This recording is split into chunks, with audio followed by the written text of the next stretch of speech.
So here is the old 1950s septic tank. It's now buried. But if you look back here, we will see here's the drain field. The drain field runs all the way in here. The drain field comes out to here and ends about right here. What is wrong with this picture? Over here is the well.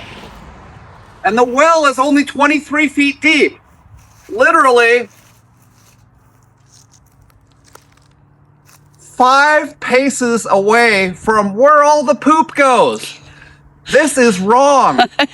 So we need to abandon the well and abandon the septic system and build a new one.